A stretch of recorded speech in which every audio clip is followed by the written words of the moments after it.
All right, today we're going to talk about something really fundamental. It's the skill of turning an idea, any idea, big or small, into something real. We're diving into project management, which is basically the blueprint that helps you get things done. I mean, we've all been there, right? You have this brilliant concept, this totally game-changing plan, but then somewhere along the way, it all just kind of falls apart. Deadlines get missed, the budget gets blown, and that amazing vision you started with, it gets lost in all the chaos. It's so frustrating. But, there's actually a structured way to prevent all that from happening. I absolutely love this quote because it just reframes the whole thing. See, it's not about just randomly doing stuff. It's about looking at a problem and then systematically, intentionally scheduling a solution for it. That's the core idea we're going to unpack. So, what is a project really? Well, the official definition calls it a temporary endeavor to create something unique. And those are the two magic words, temporary and unique. A project isn't like an ongoing factory line. It has a clear start and a clear end. And its whole purpose is to cause a change, to bring something into the world that wasn't there before. And here's the kicker. You've almost certainly managed a project, probably without even calling it that. Planning a wedding? Oh yeah, that's a project. Building a new app? Definitely a project. Heck, even hosting a huge dinner for 20 relatives is a mini project. It's got a budget, a deadline, and a very specific outcome. Hopefully a tasty one. You're already doing this stuff. Now, every single one of those projects, whether it's that family dinner or a massive new shopping mall, they all face the exact same fundamental challenge. It's this constant, delicate balancing act between three things that are always pulling in different directions. First up, you're always fighting the clock. There's a deadline, a launch date, a day the doors have to open. That pressure to finish on time, it is relentless. Second, you've got money, or more likely, a limited amount of it. Every project has a budget, whether it's a couple $100 for a party or a few $100 million for a skyscraper. You can't just spend your way out of every problem you run into. And third, you have to actually deliver what you said you would. This is the scope or the quality. The final thing has to work, it has to meet expectations. This trio, time, cost, and scope, is famously known in the business as the triple constraint. So, how in the world do you manage that balancing act? Well, you can't have it all. That's the secret. It's all about making strategic trade-offs.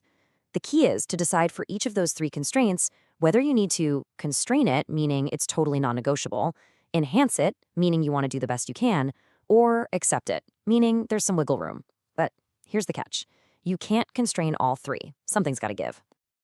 Okay, so we get the what and the why. We understand the core challenge. Now, let's actually walk through the path, the roadmap that takes us from just an idea to a finished, real thing.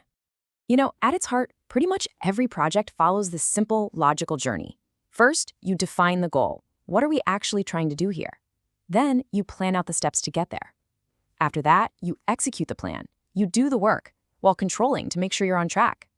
And finally, you formally close it out, hand over the keys, and, this part is so important, you look back and figure out what you learned for next time. Now, there isn't just one way to do this. Think about it. Are you building a bridge, or are you developing a new software app?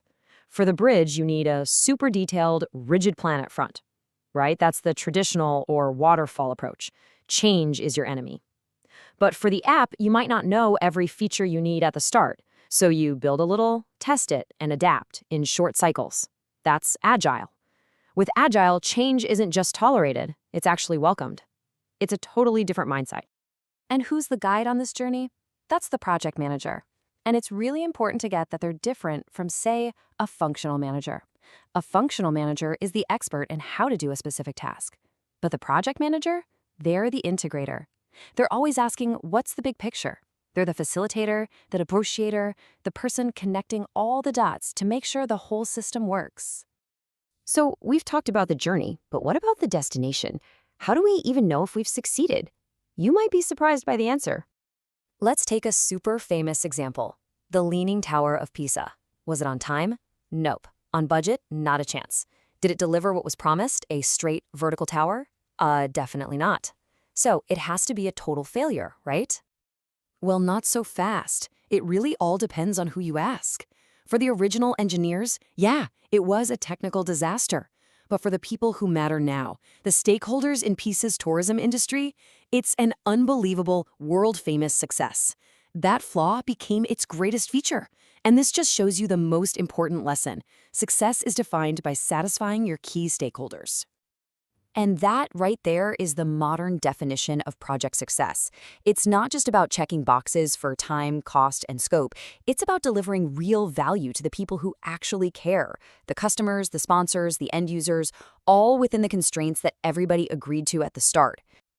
So why did we just go through all this? Because this isn't some abstract business theory. This is a genuinely practical tool for your life. Honestly, adopting a project management mindset is like getting a superpower. It forces you to be proactive, to think ahead about problems instead of just reacting when they blow up in your face. It gives you a framework for taking control, and believe me, it dramatically boosts your chances of actually getting to where you want to go.